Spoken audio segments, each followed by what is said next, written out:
Hello everyone. Welcome to the economics lecture series by Institute of General Studies. Please note that all the lectures are interrelated.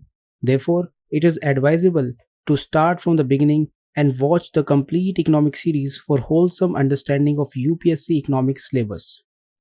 सो इस lecture के अंदर हम inclusive growth के बारे में study करेंगे। Inclusive growth क्या है, इंक्लूसिव ग्रोथ का इकोनॉमिक डेवलपमेंट के साथ क्या रिलेशन है, और इसके बाद हम एंड में कुछ पास्ट यूपीएससी में आए हुए क्वेश्चंस भी देखेंगे। सो इंक्लूसिव ग्रोथ जो है, it has been defined differently by different organisations and scholars. हम बेसिकली दो डेफिनेशंस पे फोकस करेंगे। एक डेफिनेशन जो यूएनडीपी ने दी है, United Nations Development Programme, and the second definition is OECD. It is given by OECD, Organization for Economic Cooperation and Development. ये जो डेवलप्ड कंट्रीज़ हैं उनकी एक ऑर्गेनाइजेशन है। So first of all, let us study the definition given by UNDP, United Nations Development Program. UNDP has defined inclusive growth as the process and the outcome where all groups of people have participated in growth and have benefited equitably from it. सो इस definition के अंदर जो important words हैं वो ये है, एक तो process, outcome, participation, benefited equally. So let us discuss these terms one by one. जो इंक्लूसिव ग्रोथ है according to UNDP, this is process oriented as well as outcome oriented. इसका क्या मतलब हुआ? जो ग्रोथ है उसका आउटकम डेफिनेटली वेलफेयर ओरिएंटेड होना चाहिए। People should benefit equitably from it. However, हमें सिर्फ ग्रोथ से मतलब नहीं है। जिस प्रोसेस के थ्रू वो ग्रोथ अचीव हुई है, it has to be participatory in nature. So inclusive growth एक ऐसी ग्रोथ है जिसके अंदर जो प्रोसेस है जिसके थ्रू ग्रोथ हमें मिली है वो पार्टिसिपेटरी है। People have participated in that process, people have participated in the growth, और उस ग्रोथ का आउटकम क्या है? People have benefited equitably from it. That means it is inclusive, it is comprehensive. No section of the people is excluded from it. All the section of people are benefited equitably by this growth.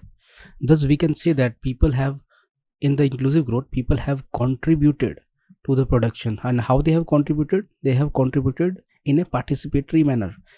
And the economic in the production and economic growth, and they have also benefited out of it.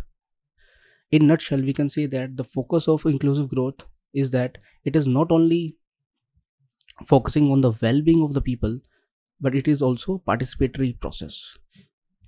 If you still have not understood this definition, don't worry, let us go further and it will be clarified in due course.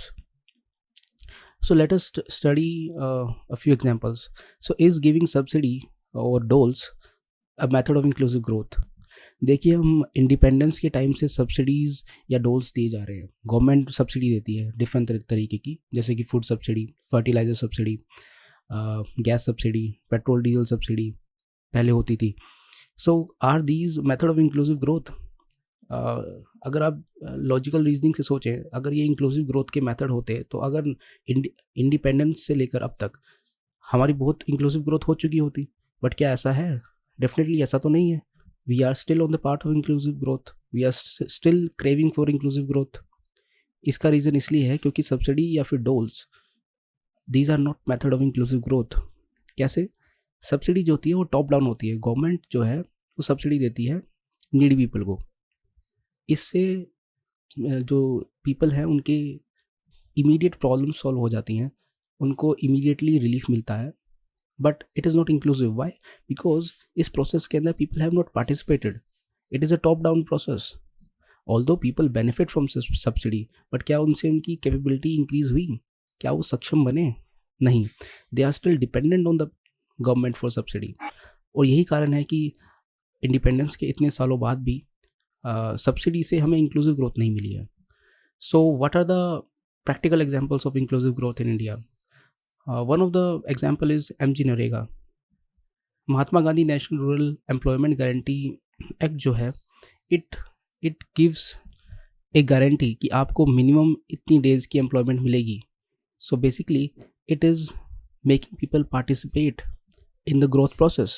It is giving them employment. Through this employment, people are participating in the development process. Another practical example of inclusive growth can be Skill India Mission. How? Because आपको skill देकर आपकी capabilities enhance की जा रही है. Here also you are participating in the growth process. The people who are unskilled, they are becoming part of the development process क्योंकि उनकी अब कैपेबिलिटीज एनहांस की जा रही है.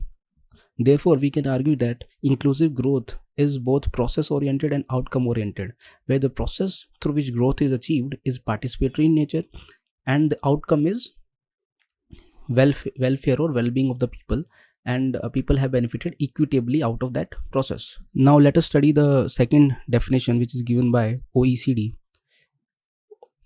According to OECD, inclusive growth is the economic growth that is distributed fairly across society and creates opportunities for all. So it is more or less similar to UNDP definition. एक ऐसी economic growth that is distributed fairly across the society, जो कि जिस growth का जो outcome है, all the section of the society are getting benefited out of it, and it creates opportunities for all. So none is left behind. Everyone has the opportunity to grow. Everyone is given opportunity to pursue their dream, their well-being, and this is the definition of OECD.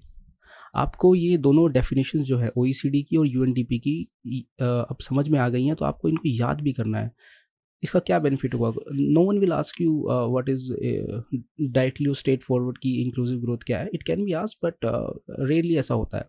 But you can use this concept in many situations. For example, आप ऐसे में inclusive growth पे एक para कहीं ना कहीं आप set कर सकते हो. If you understand inclusive growth, so this concept can be a fodder material. It can be a fodder material in other general studies paper, in essay paper. So it's a very important concept. Interview में कई बार पूछ लिया जाता है कि how will you ensure inclusive growth in your area. आप जिस district से हैं, आप जिस एरिया से बिलोंग करते हैं, आप वहाँ पर इंक्लूसिव ग्रोथ कैसे लाएंगे. तो वो इंक्लूसिव ग्रोथ लाने के लिए पहले आपको इंक्लूसिव ग्रोथ को समझना पड़ेगा. Now let us go further and understand the relationship between economic development and inclusive growth. Economic development और inclusive growth में क्या differences है basically. देखिए, जो inclusive growth है, as we have studied, it is outcome oriented. Outcome जो है वो है welfare of the people, and it is also process oriented. Process जो होना चाहिए जिससे हमें growth मिली है, it should be participatory in nature. But जो economic development है per se, it is only and only outcome oriented. That means it is only concerned with the welfare of the people. It is not concerned with the process कि किस process के through वो welfare achieve हुआ है. For example, subsidy. We can say that yes, subsidy is a part of economic development, but subsidy is not a part of inclusive growth. The concept of inclusive growth is broader than the economic development. Inclusive growth जो है वो पिछले 2-3 decades के अंदर ही popularise हुआ है. उससे पहले लोग इकोनॉमिक डेवलपमेंट की बात करते थे कि हाँ, गवर्नमेंट को टैक्सेशन करके डिस्ट्रीब्यूटिव जस्टिस करनी चाहिए. जिसका मतलब ये है कि आप जो रिच पीपल है उन पर टैक्स लगाओ और जो पुअर पीपल है उनकी हेल्प करो. बट ये सारा का सारा काम गवर्नमेंट कर रही थी. It was a top down process. Government खुद ही डिसीजन ले रही थी. People were nowhere in the people participation was nowhere in the this whole development paradigm, and it is because of this economic development में people did not benefit much out of it because there was no people participation. That's why the concept of inclusive growth was forwarded, where people themselves participate in the development process and which leads to welfare of the people. Now let us also study some of the important components of inclusive growth. ये बहुत important है, ये आपको memorize करने हैं. So what are the different components of inclusive growth? These are the components. Employment generation. There should be an employment generation. There should be decrease in the poverty. We have to take steps to decrease the poverty situation in the country. There should be equal opportunity for all. These are very wide terms, but yes, you should know these terms. There should be women empowerment. There should be governance. There should be good governance. People should have access to the basic amenities like food, water, shelter. And there should be skill development. These are cursory in nature. इसमें आप और चीज़ें भी add कर सकते हो, but these are important things जो कि जनरली बुक्स के अंदर कवर्ड होती है और ये आपको मेमोराइज होनी चाहिए. So why were we studying this the whole inclusive growth concept? Because past पे यूपीएससी में इस पे क्वेश्चंस आ चुके हैं. फॉर एग्जाम्पल एक क्वेश्चन देखते हैं, what are the salient features of inclusive growth. Inclusive growth के क्या सेलिएंट फीचर्स हैं?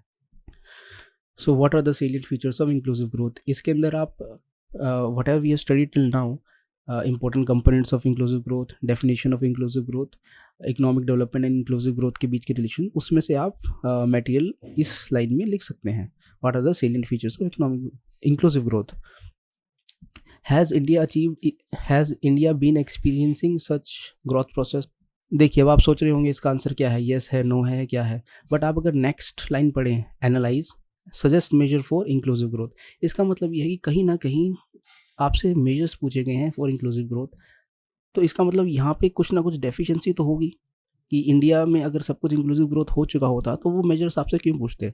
इसका मतलब समथिंग इज़ लैकिंग. सो इसका आंसर आपको थोड़ा डिप्लोमेटिक वे में देना है कि हाँ, इंक्लूसिव ग्रोथ प्रोसेस के लिए इंडियन सोसाइटी ने, इंडियन इकोनॉमिक इकोसिस्टम ने in the past few years we have taken steps. For example MGNREGA का एग्जांपल आएगा, स्किल डेवलपमेंट का एग्जांपल आएगा, और इसके अंदर फिर आप पॉवर्टी के एग्जांपल, पॉवर्टी के फिगर्स देख सकते हैं कि पॉवर्टी इंडिया में लास्ट डेकेड्स के अंदर कैसे डिक्रीज हुई है. However much is left desire out of this growth process. It is not totally inclusive. तो आपको फिर other side of the coin भी लिखनी होगी. फॉर एग्जांपल कि हमारे जो डिफरेंट ह्यूमन डेवलपमेंट इंडेक्स के जो पैरामीटर्स हैं, मैटरनल मोर्टेलिटी, चाइल्ड मोर्टेलिटी, इनके अंदर हमारी क्या परफॉर्मेंस रही है. परफॉर्मेंस इतनी अच्छी नहीं रही है, सो आपको वो साइड भी आपको लिखनी पड़ेगी. So the answer is both yes और नो.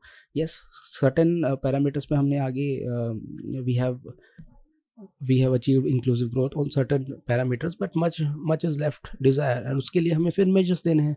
मेजर्स क्या क्या होंगे? मेजर्स यही होंगे, एम्प्लॉयमेंट जनरेशन करनी है, पॉवर्टी में और फर्दर रिडक्शन करना है, we have to provide equal opportunity to different sections of the society, women empowerment पे हमें फोकस देना है, गवर्नेंस और अच्छी करनी है, बेसिक कम्युनिटी स्किल डेवलपमेंट.